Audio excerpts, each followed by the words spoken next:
자, 여러분 안녕하세요. 오늘은 리하르트 바그너의 오페라 극인 트리스탄과 이졸데에 나타난 광기와 진실한 사랑, 이 텍스트에 대해서 하기로 하겠습니다. 그래서 여러분, 리하르트 바그너는 유명한 독일의 오페라 작곡가입니다. 그래서 이 사람의 오페라의 특징은 노래나 이런 음악도 물론 오페라니까 당연히 들어가지만 스토리, 그러니까 서사를 중요시합니다. 그래서 이 트리스탄과 이졸데라는 작품도 바그너의 유명한 작품들 중에 하나에 들어가는데, 실제 이제 이 소재는 신화에 나오는 소재입니다. 그리스 신화에서도 이와 비슷한 소재가 나오고, 또 중세 기사 문학이 있습니다. 그래서 중세 기사 문학을 토대로 해서 지금 사진에 나온 사람이, 이 사람이 이제 나이가 들었을 때의 바그너거든요. 중세 기사 문학을 이제 토대로 해서 이제 이승간의 사랑과 또 왕과 신하 사이의 어떤 의무, 중성, 이 갈등, 사랑과 의무 사이의 갈등을 그린 작품입니다. 그래서 바그너가 이제 이 작품을 만드는데, 이 작품은 루드비히 2세가 바그너를 지원하면서 처음으로 무대에 올린 작품인데, 이 작품이 처음으로 공연된 이후에 바그너는 세계적인 이제 오페라 극의 대가로서 입지를 다질 수 있었고, 이 자기가 염원해온 음악극, 음악 연극을 줄임말이죠. 음악극을 이제 그 이상을 이제 펼쳐갈 수 있는 계기가 된 작품이 이 작품입니다. 그래서 이 작품에 또 이제 실제로 이 작품이 처음 공연될 때까지 우여곡절이 많았습니다.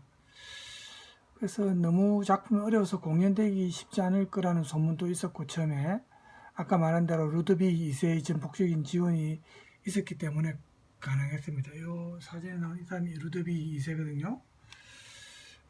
그래서 실제로 이 작품이 바그너와 여기 그림이 나오지만 마틸데 베젠통크라는 이제 유부녀입니다. 이 여성과의 유부녀니까 이루어질 수 없는 사랑, 사랑의 어떤 고통이 이 작품 속에 사실은 녹아 들어가 있습니다.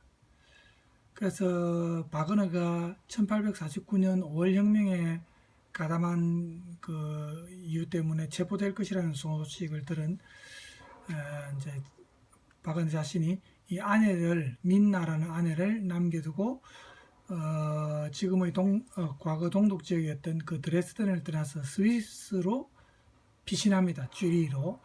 그래서 어려운 시절을 보내던 중에 부유한 상인인 오토 베젠통크를 만나서 이 사람이 도와준 별장에 머물면서 오페라 극을 작곡할 수 있었는데, 이 베젠통크 부부와 가깝게 지내면서 바그너가 이 베젠통크의 부인인 마틸데 베젠통크와 서로 사랑을 느끼게 되었고, 또 그렇지만 자신의 후원자의 아내죠. 그래서 사실은 사랑한다는 건 좀 윤리적으로 금기시 될 수 있는 그런 상황 아닙니까? 그래서 자신과 비슷한 처지에 있었던 과거 신화의 내용 중에 트리스탄의 전설에 이 사람이 매력을 느껴가지고 바그너가 이 오페라 극을 작곡한 계기가 됐다고 하는 그런 내용이 있습니다. 자, 그러면 이 트리스탄과 이졸데에 대해서 제가 잠깐 소개하는 동영상을 준비했는데, 여러분이 텍스트 보기 전에 줄거리를 안다는 느낌을 한번 봅시다. 아주 잘 정리가 되어 있더라고요. 자, 이 켈트족이라고 있습니다. 켈트족이 이제 지금 현재 이제 잉글랜드 브리튼 섬 자체를 이제 이전에 이제 지배하던 그런 민족이었죠. 그 당시에 생긴 이제 켈트의 전설을 토대로 한 그런 작품입니다. 뭐 구전으로 내려오던 전설이기 때문에 아주 확실한 어떤 이야기 패턴은 없어요. 그러니까 다양한 이야기들이 전해 내려온 것들을 일반적인 내용을 이제 내가 원래 신화상의 전설이 하나의 설만 있는 것이 아닙니다. 다양한 설이 있습니다. 그게 신화의 특징이죠. 그죠? 그래서 이 트리스탄과 이졸데도 마찬가지로 설이 몇 개 있습니다. 그죠? 대충 정리를 해다 보면 정리를 해봐 오페라하고 이제 상당히 봅시다. 부분 일치하는 부분도 있고 약간 틀린 부분도 있습니다. 이 트리스탄은 마크왕의 조카입니다. 굉장히 용맹한 기사고 아일랜드의 이제 기사인 모롤트라는 기사가 코널에 가서 코널의 조공을 요구를 합니다. 코널의 기사였던 이제 트리스탄이 이 모롤트와 결투를 해가지고 모롤트를 죽여버립니다. 근데 이 모롤트는 이제 소위 말하는 이졸데 사촌이자 이제 그 약혼자였었습니다. 그 당시에. 그러니까 약혼자를 죽인 원수가 되는 거죠, 트리스탄이. 근데 트리스탄이 그때 결투를 하면서 모롤트를 죽이긴 했지만 자신도 이제 그 치명적인 상처를 입고 근데 그걸 또 고칠 수 있는 사람이 이제 아일랜드의 당시 이제 공주이면서 의제였던 이졸데밖에 없다는 얘기를 듣고 그렇죠. 이졸데의 약혼자를 트리스탄이 죽였는데 물론 이졸데는 그 사실을 모르죠. 그래서 이졸데가 트리스탄을 이제 치료하게 되는 그런 상황이 되죠. 자신의 신분을 속이고 이제 치료를 받으러 가죠.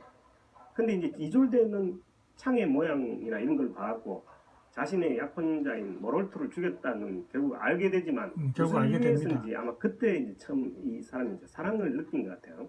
이졸데가 죽이질 못하고 그러니까 원수를 갚지를 못하고 정성껏 치료를 하고 돌려보냅니다. 근데 이 트리스탄이 나중에는 자기 왕위에 이제 그 왕비로 이졸데가 간택이 됐다 그래가지고 그 아일랜드로 이졸데를 데리러 오는 그런 임무를 맡게 되죠.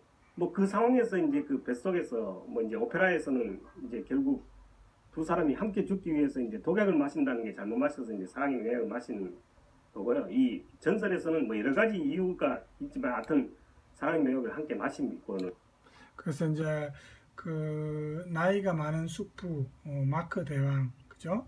이게 이제 예전에는 국가 간에 이제 서로 어떤 결속을 다지기 위해서 막 계약 결혼 같은 게 많았죠.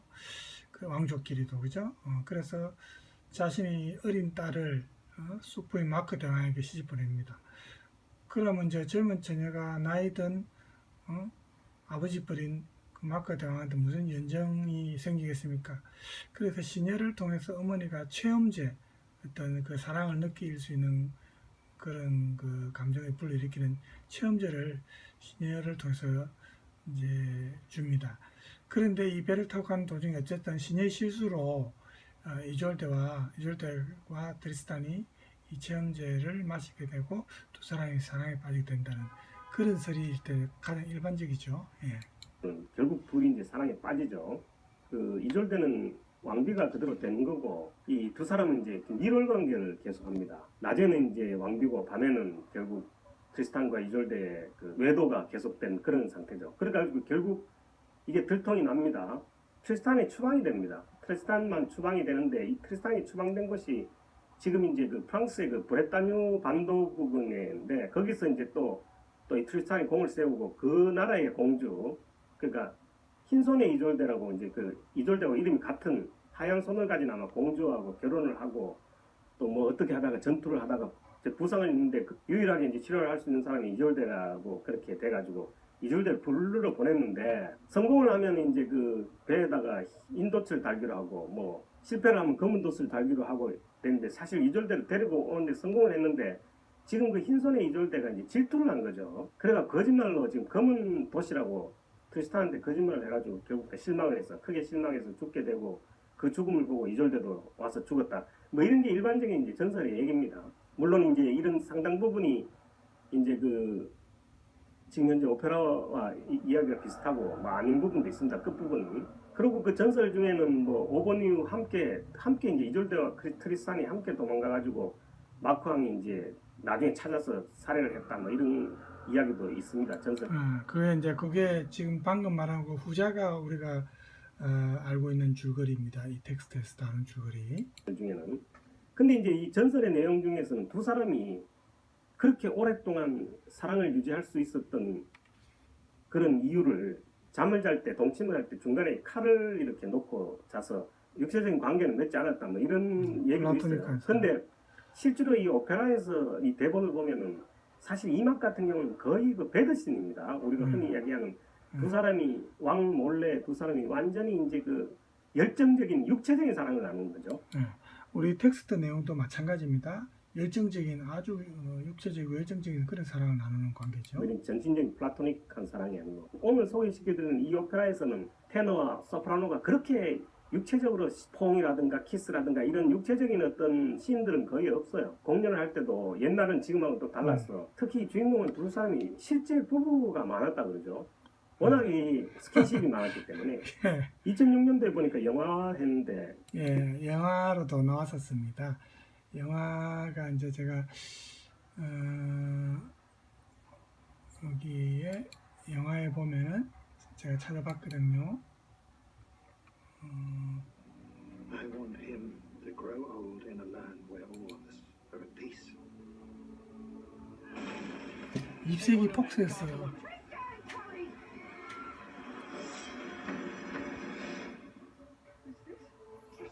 Yes, only now.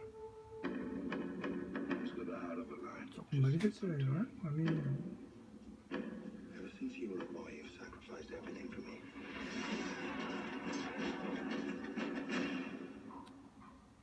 Did I love him like a son, or did I misuse him for my own purposes?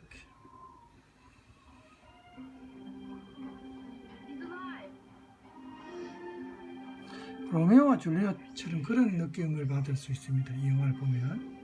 그러니까 로메오와 줄리엣 이런 것도 데스탄과 이졸데라는 신화가 훨씬 더 오래됐으니까 이 신화의 영향을 받았다고 사실은 볼 수 있죠. 예.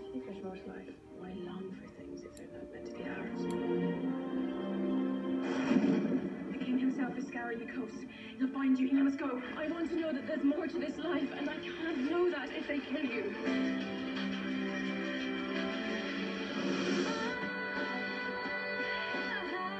Your marriage will end 100 years of bloodshed. I'm married to another man. I'll pretend it's you. Every look he gives you, I get sicker and sicker.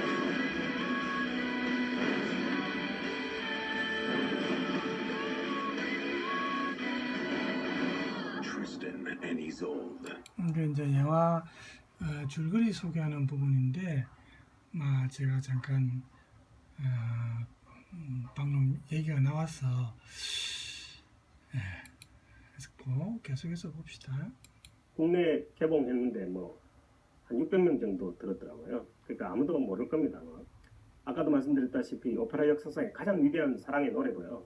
그다음에 켈트 전설을 기초로 해갖고 이 13세기에 슈트라스부르크라는 사람이 이제 작품을 쓴 거를 사실 지금 바그너가 가장 많이 참고를 했고요. 슈트라스부르크는 사실 애정 행각을 발각한 상태에서 추방한 걸로 얘기가 끝납니다. 그러니까 어떻게 보면 작품을 완성을 못하고 이제 죽게 되고 그 뒤에 이제 다른 사람이 그 작품을 완성했다는데 이 오페라에서는 사실 이제 바그너가 직접 대본을 썼기 때문에 추방 이후에 그 뒷 얘기는 바그너의 창작이라고 보셔도 돼요.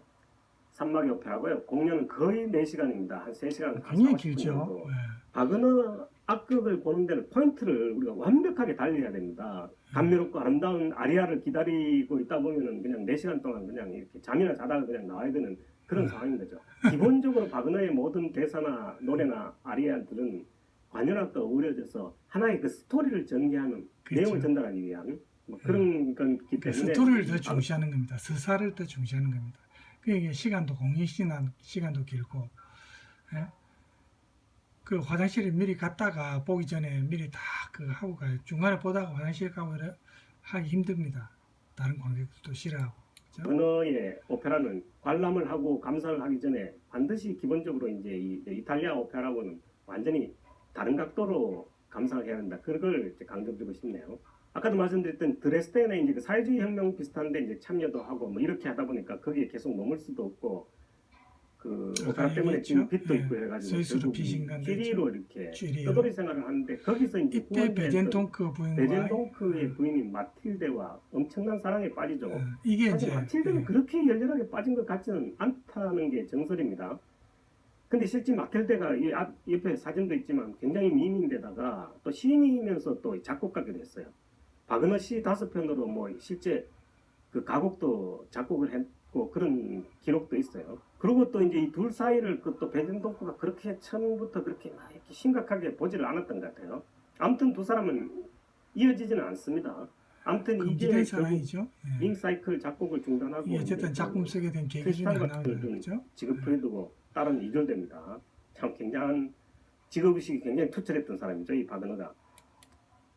자, 이 오페라의 무대는 이제 이 아일랜드 섬입니다. 이 아까도 말씀드린 켈트의 전설을 기준으로 한 거니까 켈트족이 사실은 옛날에 잉글랜드를 포함한 전체 이 브리튼 섬을 다 지배한 적도 있었어요. 그런데 앵글로색슨이 이렇게 들어오면서 이제 켈트족이 이제 서쪽으로 이렇게 밀려나면서 지금 아일랜드, 스코틀랜드 이 부분으로 이제 지금 밀려나 있는 상태입니다. 이 아일랜드 섬에서 여기가 이제 그 콘월입니다. 그 잉글랜드의 제일 바닥 쪽에 있는 그 반도처럼 끝에 이제 꼬리처럼 된 그 부분이 이제 코넬 지방인데 요즘도 지금 켈트족들이 많이 살고 있대요.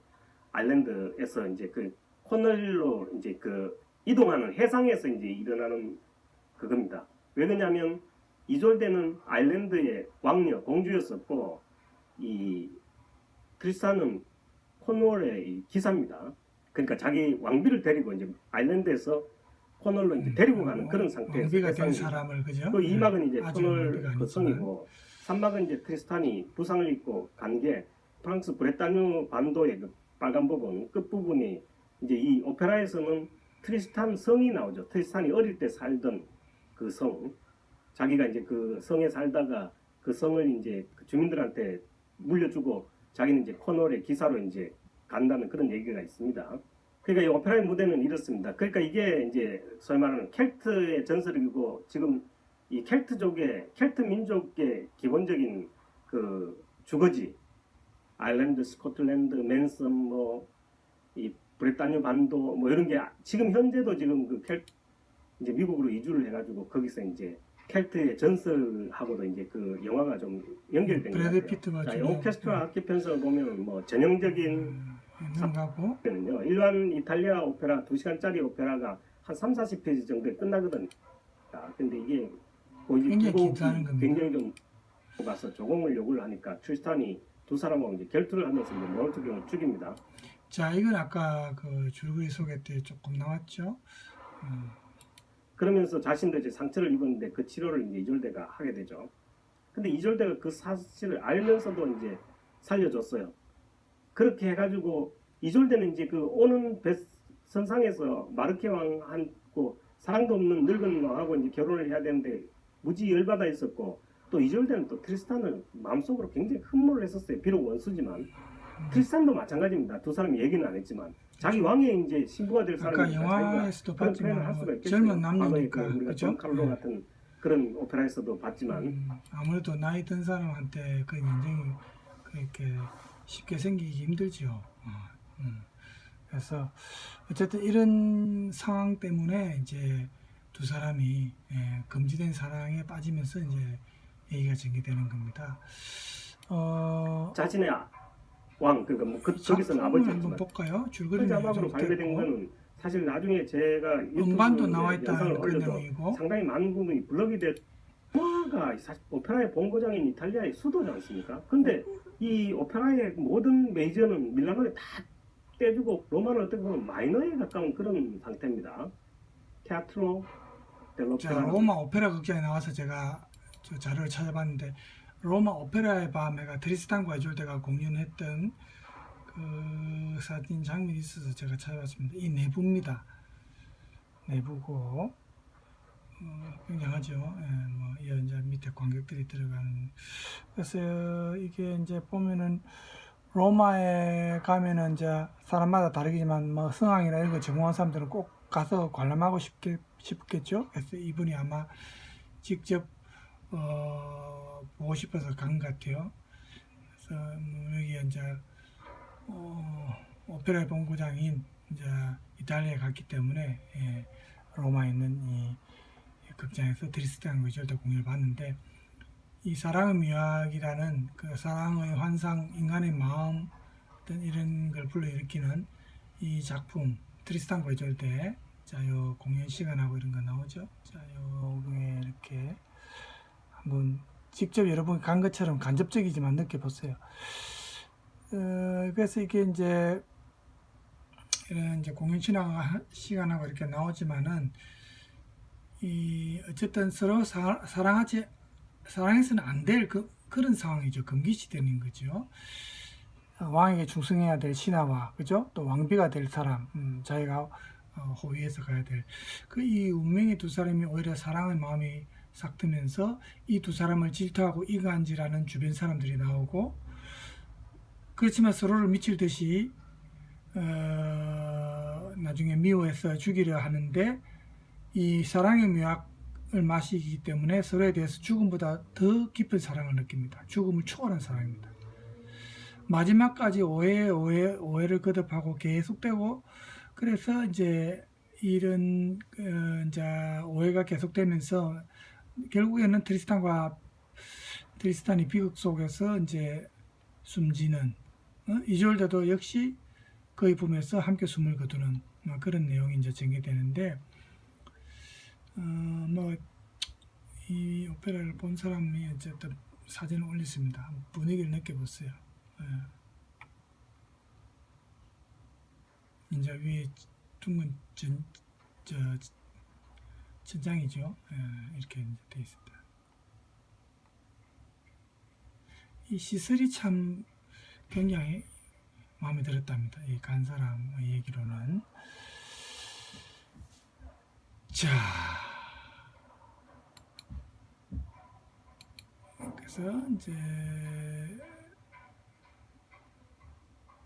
이 작품을 보면은 이 영상을 캐스팅이 보시면 알겠지만 이 음이탈이 좀 일어납니다. 고음에서. 헬덴텐은 굉장히 이렇게 많은 파워를 요구하는 영국의 레이첼 니콜스라는 사람하고 이제 남자 주인공은 안드레아스 샤그입니다.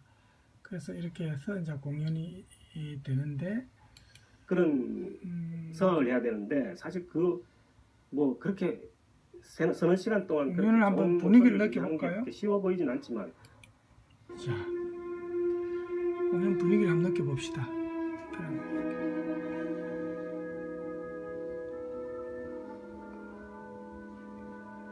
1막입니다. 전주.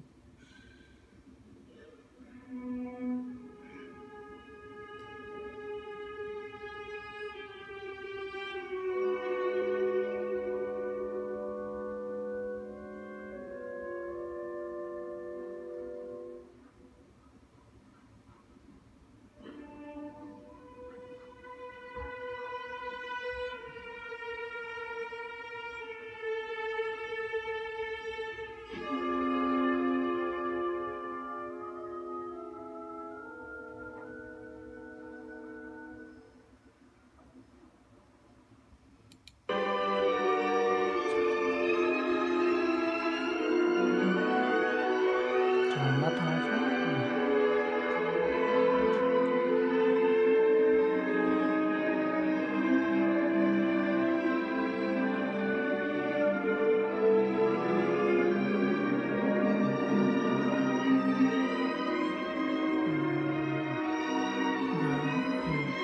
전주곡을 통해서 이제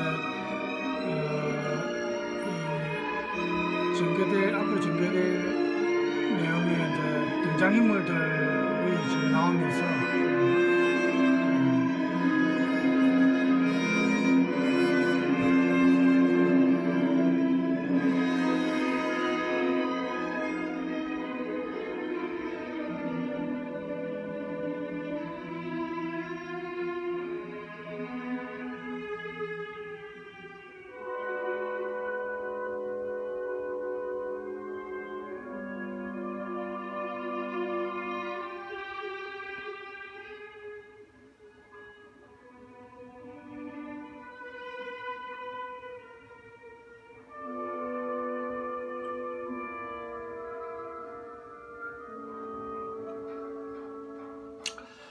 그래서 우리가 다루게 될 그 소리를 조금 내줄까요? 텍스트에서는 이 트리스탄과 이졸드에 나타난 광기와 진실한 사랑, 그러니까 사랑이 너무나 지나치게 극도로 지나치면 광기에 가까워질 수 있죠. 그래서 이 그 본질과 현상을 이제 앞으로 우리가 알아볼 건데, 그래서 박은의 창작 과정에서 가장 절정기 중에 하나입니다. 이 작품이. 그래서 두 남녀를 통해서 가장 이상적인 우리가 말하는 소위 사랑의 유토피아, 이게 뭘까? 이 작품을 통해서 바그너가 보여주려고 아마 한 것 같아요. 그래서 우리 인간의 어떻게 보면 통제할 수 없는 그런 감정, 그런 충만한 감정, 그리고 가장 행복하다고 생각되는 이런 사랑의 모습을 보여주기 위해서 바그너가 가장 고귀한 묘약이라 할 수 있는 이 사랑의 묘약을 처방술로 도입하는 겁니다. 그 당시 윤리적인 측면에서는 금기시된, 터부시된 사랑이니까 이걸 극복하기 위해서는 사랑의 묘약이라는, 그러니까 두 사람이 어쩔 수 없이 사랑에 빠졌다는 사랑 묘약 때문에 이런 어떤 그 처방술을 도입한 거라고 볼 수 있는 거죠. 그래서 어떻게 보면 이 묘약이야말로 이 두 사람 간의 이런 어떤 낭만주의적인 사랑의 최고의 어떤 발명품이 아닐까. 지금 이 사랑 묘약이라는 게 소재가 돼서 그 이후에 수많은 영화나 뭐 뮤지컬이나 연극이나 이 사랑 묘약이라는 게 다른 작품에서도 그 어떤 금기시된 사랑을 극복하는 수단으로 많이 사용이 됐거든요. 그래서 어떤 상상 속의 오늘 처방술이, 여기까지고 1막부터의 본격적인 자. 내용은 다음부터 하겠습니다. 감사합니다. 자, 이렇게 끝났고, 그래서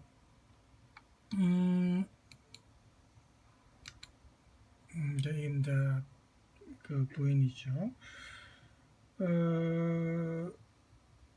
우리 인간의 오성, 이성과 감정, 이성과 감정은 조금 상반되는데 인간은 두 가지 측면을 다 가지고 있죠. 이성적인 측면과 감정적인 측면. 그래서 이게 오로지 이 약에 의해서만 진정한 사랑이라는 가장 이상적 단계에 도달할 수 있다. 이렇게 본 겁니다. 이 작품에서는. 그래서 그 묘약을 마시기 전과 마신 이후의 상황이 전혀 달라지죠. 자, 우리 텍스트로 돌아갑시다. 그래서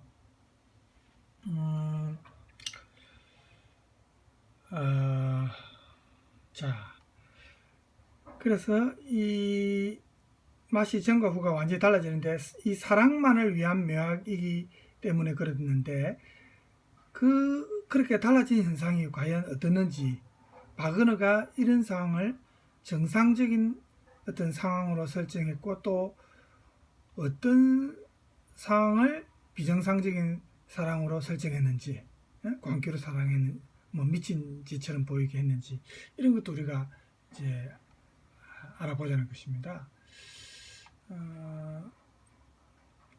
그리고 우리가 여기도 나오지만 진실한 사랑을 동경하는 이유가 무엇일까? 우리 인간에게 사랑은 과연 무엇인가? 옛날 뭐 유행가 가사에 사랑은 눈물의 씨앗 이런 말도 있지만 여러분 부모님 세대 노래 중에 있습니다. 여러분 압니까? 사랑이 뭐냐고 물으신다면 눈물의 씨앗이라고 말하겠어요. 그런 가사가 있습니다. 아마 여러분 잘 모를 겁니다. 눈물의 씨앗 이라고 이제 또 보는 사람도 있겠죠. 어쨌든 사랑에 의한 두 사람의 이 결합이 인생이라는 그 측면에서 볼 때 또 지니는 의미, 또 그게 어떻게 해서 관계에 의해서만 실현 가능하게 되었을까, 뭐 이런 의문죠. 또 사랑의 묘약에 의해서 이렇게 나타나는 광기, 즉 미친 사랑이죠. 광기라면 이 미친 사랑이 현대인에게는 어떤 의미로 다가오는가, 수용 가능한지 아니면 수용 불가능한지, 뭐 요즘 현대사에서는 수용 가능하다고 보죠. 그게 물론 영원하다면 좋겠지만 영원하지 않다는 게 이제 좀 아쉽지만, 그죠? 뭐 그런 말도 있잖아요. 사랑이 어떻게 변할 수 있니? 변하니? 이런 대사도 있죠. 변하죠. 영원한 사랑이 사실은 참 쉽지 않습니다. 여러 가지 주변적 요건 때문에, 그죠? 그래서 현실적으로는 불가능한 사랑, 이것이 이건 틀림없이 낭만적인 어떤 어떻게 보면 환상, 우리 오늘날의 세계에서는 그거는 꿈에서나 가능한 상황이다. 그래서 특히 바그너를 추종했던 그 철학자 중에 니체라고 있습니다. 이 니체가 이 트리스탄과 이졸데를 통해서 니체의 그 여러 가지 유명한 철학 이론이 있지만은 니체의 특징 중에 하나가 우리 그리스 신화에서 찾자면은 디오니소스적인 어떤 성격. 디오니소스 하면 이제 술의 신, 포도주의 신애가 환락의 신이고 뭐 그랬거든요. 그래서 디오니소스적 마법에 의한 그런 어떤 특징을 지니고 있는데, 이 디오니소스적 마법의 한계에 대한 어떤 부정, 한계가 없다는 거죠. 또 형이상학적인 추구, 이런 것을 이 트리스탄과 이졸데에서 나는 보았다라고 니체가 이제 고백을 했답니다. 그래서 이 두 사람 간의 이제 사랑이 결국 비극적인 결말로 끝나지만은, 자, 그러면 이 텍스트 본론으로 들어갑시다. 전설과 경험 세계. 이제 이게 이 작품의 소재가 원래 그리스 신화에서 토대가 되었고, 그게 이제 기사문학으로도 서해졌고 이렇습니다. 그래서 트리스탄과 이졸데의 배경은 아까 동영상에서도 잠깐 소개됐지만 켈트족의 전설과 관계가 있습니다. 중세 초기에 섬나라, 영국의 그 섬나라 중에, 지금 현재 영국의 섬나라 중에 하나죠. 과거에 이 나라가 아일랜드나 아까 콘월, 스코틀랜드, 웨일스라는 이 4개의 공국으로 나뉘어져 있었는데, 특히 콘월에는 전설적인 인물인 아드 왕이 지배하고 있었습니다. 그런데 이 작품에서는 보면 마르케라는 왕이 나옵니다. 이 왕에게 트리스탄이라는 조카가 있는데, 이 마르케는 이 트리스탄을 높이 평가해서 콘월의 최고 군사령관으로 임명을 합니다. 그래서 전설에 의하면은 이 아일랜드와 콘월 사이의 정치적 갈등이 이제 나타나는데, 아일랜드는 콘월에게 조공을 바칠 것을 요구했고, 콘월이 이에 불복해가지고 따르지 않는 거죠. 트리스탄을 사령관, 불복하니까 트리스탄을 사령관으로 해가지고 군대를 파견합니다. 그래서 이제 전쟁이 이제 트리스탄과 아일랜드의 장수 모롤트 사이의 결투로 나중에 영화에서도 나오지만은, 이 모롤트가 결투에서 패하고 죽게 되죠. 그래서 조공을 받으러 온 적군의 장수의 목을 베어서 아일랜드로 돌려보내는데, 트리스탄도 부상을 입습니다.致命적인. 그래서 일단 적지에서 부상을 입었기 때문에 거기에서 치료를 해야 됩니다. 굉장히 목숨이 위험할 정도의 위기니까. 그래서 이 아일랜드의 마법의 힘을 다룰 줄 아는 사람이 이졸데라는 공주가 있었어요.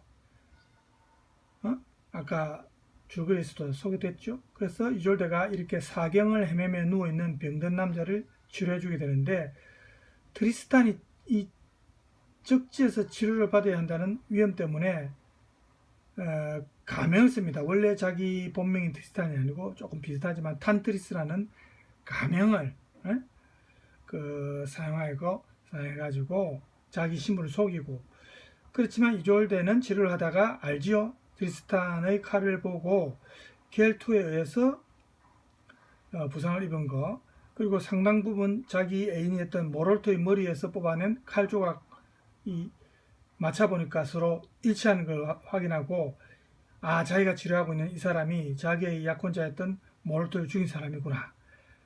알지만은 복수를 하지 못합니다. 그 이유는 고통 때문에 정말 일그러진 그런 어떤 얼굴로 자기 앞에 정말 뭐 거의 죽을 상태로 무방비 상태인 이런 환자를 죽인다는 것은 인간으로서 도저히 할 수 없는 짓이다.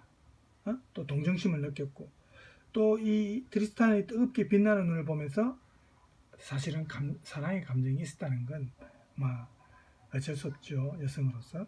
그래서 트리스탄이 이제 회복해가지고 성리를 거둔 자기 군대와 함께 자기 작은 아버지이자 국왕인 마르케가 있는 콘월로 되돌아가는데, 마르케 왕은 나이가 많습니다. 아내도 자식도 없습니다. 그래서 그의 고문관들이 이 정복에 성공한 아일랜드의 공주와 결혼할 것을 조언하고 왕이 이 제안을 받아들입니다.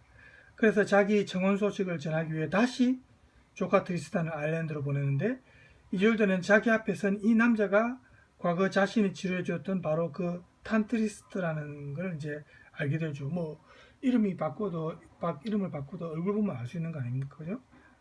그래서 트리스탄은 수많은 증인들 그 앞에서 형식적인 예의를 갖추면서 이제 이 마케 왕의 청혼 사실을 전합니다. 그래서 이졸다가 이 패전국의 공주로서 예전에는 뭐 거절할 수 없죠. 그 뭐 수치심과 굴욕을 참으면서 트리스탄이 이끄는 배를 타고 코널로 가게 된다는 겁니다. 그죠? 그래서 이제 신부를 위해 특별히 마련된 천막 속에서 이졸데가 이제 시종을 들고 있는 그런 브랑게네라는 시녀가 있는데 이 시녀에게 자신의 비극적인 이 운명, 정말 수치스러운 굴욕감을 시녀에게 말합니다. 그러니까 이 시녀가 자살하려고 하는 이졸데에게 이졸데가 독약을 먹고 자살을 하려고 하니까 독약 대신에 이 시녀가 그 이졸데 어머니가 만들어준 사랑의 약을 오히려 줍니다. 그래서 이 약은 원래 마르케 왕과 결혼한 다음에 마셔야 되는 건데 독약을 먹고 자살하려고 하니까 이걸 막기 위해서 시녀가 그런데 트리스탄과 이졸데가 마시게 되고 결국 두 사람이 금지된 사랑이 이제 이루어지는 거죠. 정말 뜨거운 열정으로 아무도 막을 수 없는 그런 관계입니다. 그래서 이게 나중에 왕에게 발각되어서 비극적 종말을 맞이하는 게 전체적인 줄거리입니다. 그래서 이런 그 비극적인 사랑 이야기에다가 바그너가 우리 현실 세계에서 자기가 경험했던 이야기 있죠. 아까 그 유부녀와의 이야기, 인생 이야기를 토대로 해가지고 만든 게 이 음악극, 하나의 음악극이 이제 만들어지는 겁니다.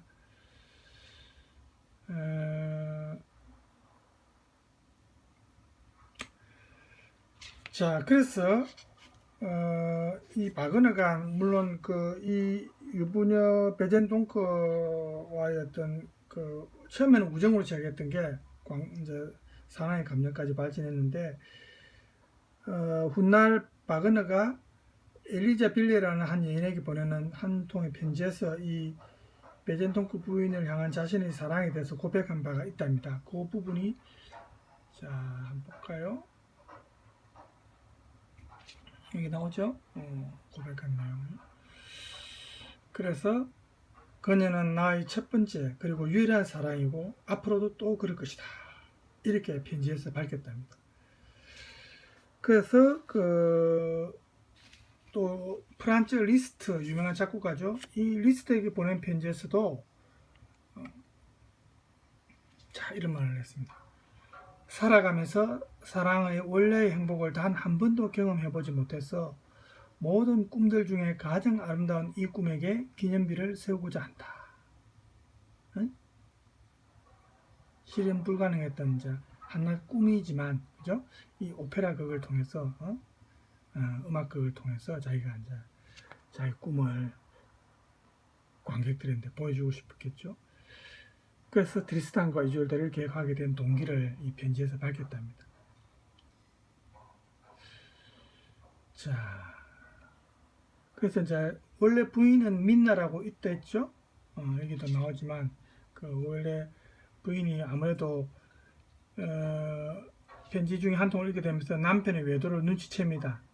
아내 민나가 남편을 아무래도 질책했고 또 이 유부녀인 마틸데와의 관계가 이 때문에 이제 냉각되고 아내는 결별을 선언하고 그의 곁을 떠납니다. 그래서 마틸데도 역시 남편 오토가 이제 알게 되니까 더 이상 바그너가 접근 못하도록 하고 그래서 바그너가 마틸데와 함께 도망갈 생각도 했으나 거절당합니다. 옛날에 이제 부인들은 정절 지키는 걸 중요시하죠. 마틸데의 거절 이유는 자신이 가정을 버리는 것은 절대로 윤리적으로 안 된다는 겁니다. 아주 정숙한 여인이었죠. 그래서 원래 부인이었던 민나는 드레스덴으로 떠나고 바그너는 이탈리아로 여행을 갑니다. 그래서 이런 만남과 이별이 야기한 어떤 감정의 혼란 속에서 바그너가 이탈리아 베니스에 가가지고 거기에서 감정을 추스려 가지고 마치 우리 그 고전주의에서 질풍노도, 질풍노도기를 극복하고 고전주의로 넘어가는 괴테처럼 자기의 이 경험을 예술로 성화시킨 것이 트리스탄과 이졸데입니다. 특히 베니스에서 작곡한 것은 아주 목가적이고 전형적인 자연을 배경으로 해서 이루어지는데 그것이 2막입니다. 아까 우리가 1막 전주곡을 들었지만 2막부터 이제 이야기가 되죠. 그래서 이것은 비현실적이지만 낭만적인 그런 어떤 내용으로 채워진 음악극이고, 열정적이지만 이와 동시에 서정적인 아름다운 사랑 이야기. 그래서 이 음악극이 장르상 감정 드라마다 이렇게도 불려졌답니다. 감정 드라마. 그래서 이별이 남겨놓은 이런 바그너라는 인물의 개인적인 어떤 슬픈 감정, 그리고 이별의 어떤 상처, 이게 바그너의 작품에서 아무래도 주인공인 트리스탄의 트리스탄에게 감정이입이 됐겠죠. 특히 그래서 트리스탄이 이제 비극의 전형을 보여주는데, 그 이유는 인물의 이름까지도 우리가 이제 독일어로 슬픈이라는 뜻이 트라우리히라는 단어죠. 트라우리히. 프랑스에서는 트리스테, 또 서로 연관성이 있죠. 그래서 이런 이름에도 사실은 이런 슬픔의 뜻이 들어가 있고, 이졸데라는 이름에도 왠지 비극적인 고립 상태에 빠졌던 느낌이 들어가 있습니다. 왜냐하면 격리나 고립을 뜻하는 게 독일어로 이졸라치온입니다. 이졸라치온. 그죠? 이졸데라는 이름이 여기에서 연상이 되죠. 한 여자를 사랑하지만 쉽게 다가설 수 없는 슬픈 남자와 또 결혼과 사랑 사이에서 마음대로 하지 못하고 괴로워하는 여자의 고립된 상황. 이것이 이제 트리스탄과 이졸데라는 전설 이야기를 토대로 해서 바그너에 의해서 만들어진 거죠. 그래서 이런 베젠 동크 부인과의 어떤 경험이 이 작품 속에 들어가 있다, 이렇게 볼 수 있습니다. 자, 이쯤에서 우리가 또 동영상 지금 42분인데 다는 보지 못하고 이 베젠 동크 부인 좀 동안이죠. 유부녀 치고는 동안입니다, 그죠?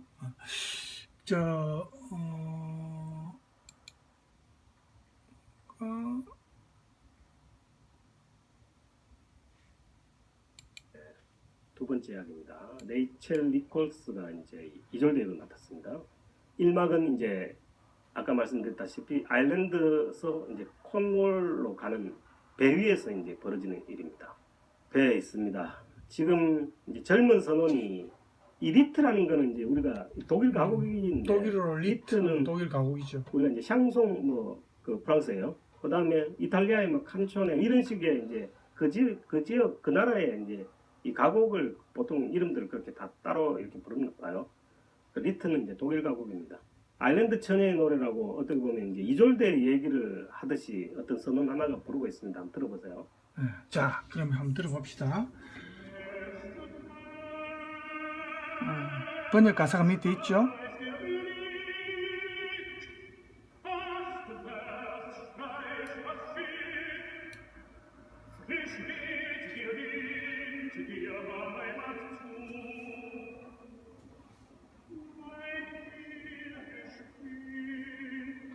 화면이 조금 햇볕 때문에 제가 자꾸 비치죠.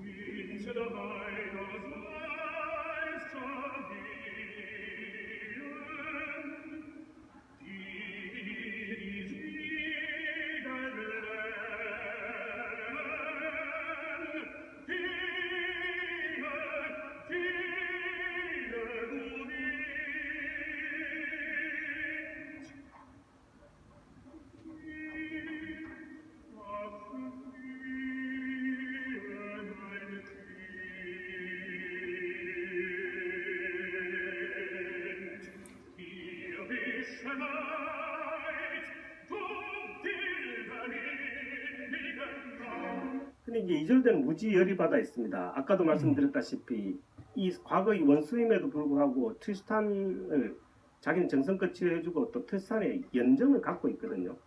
근데 이 배선상에서 아일랜드에서 코널로 가는 그 배선상에서 트리스탄은 자기한테 코빼기도 지금 안 보이고 있는 그런 상태입니다. 뭐 그 이유가 이제 자기는 키를 계속 잡아야 된다지만 트리스탄도 사실 이졸데를 너무너무 사랑하고 있기 때문에 도저히 이 상황 자신의 왕비면서 이제 숙모가 되는 그런 상황에서 그렇죠.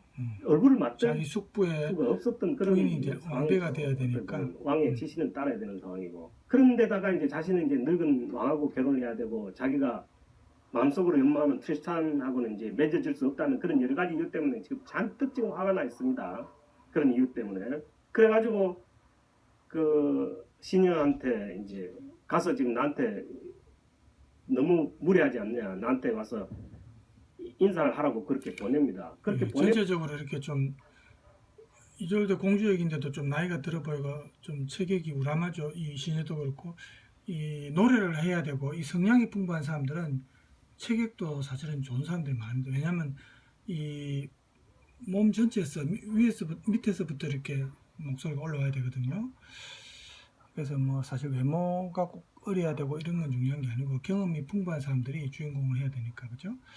자, 시녀 여성 시녀고 트리스탄은 자신은 이제 왕비님이 될 분을 코널까지 안전하게 모셔야 되기 때문에 자기가 자기 자리를 이탈할 수 없기 때문에 항해 중에는 갈 수가 없다고 그렇게 이제 거절을 하죠.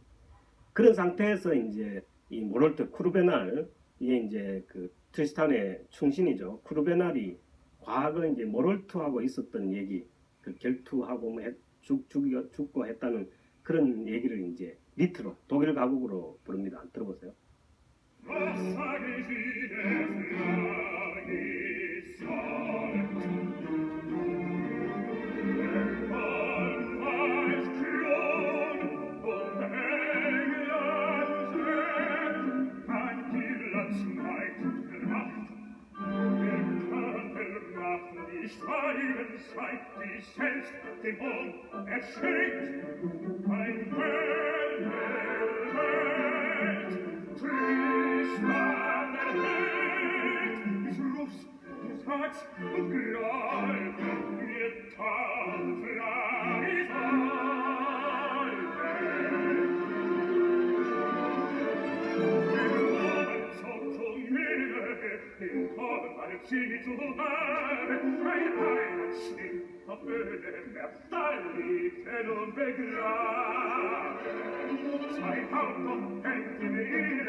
그렇게 해서 자, 지금 시간 관계상 제가 다 보여드리기 좀 그랬는데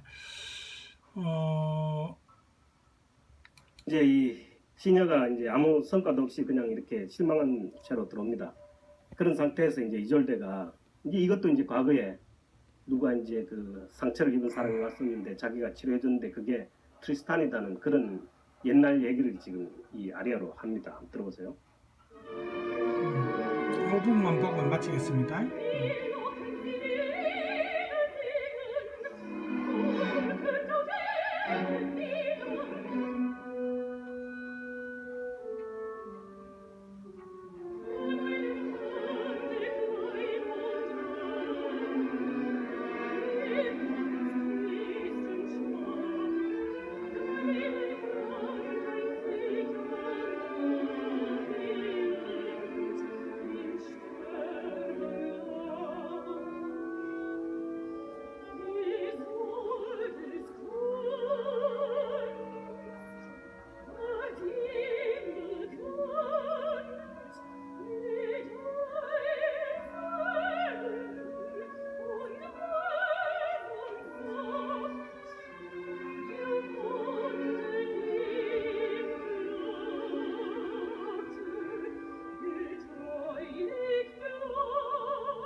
그렇죠.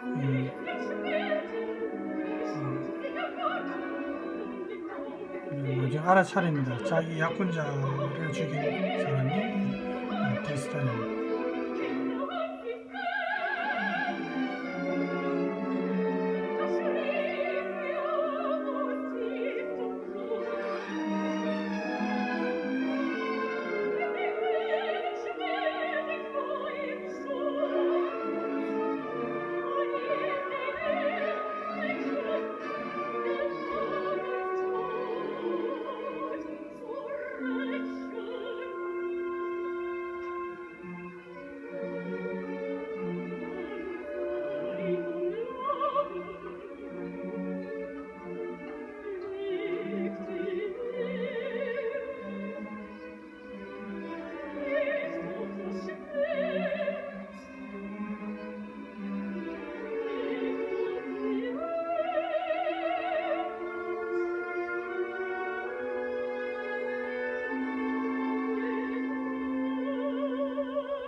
그러면서 자, 지금 시간 관계에서 다 한번 보여드리고 남은 부분 보고 싶은 분은 여기 유튜브 주소가 있습니다. 이 주소로 가셔서 개인적으로 보시기 바랍니다. 자, 그래서 다음 시간에는 그 텍스트 낭만적 베젠통크 노래에 나타난 진실한 사랑 이 부분부터 하겠습니다. 다음 시간에 아마 요 남은 텍스트 마저 하고 마칠 수 있을 것 같습니다. 자, 여러분 오늘 수고 많으셨고 남은 시간 유쾌하게 보내시기 바랍니다. 감사합니다.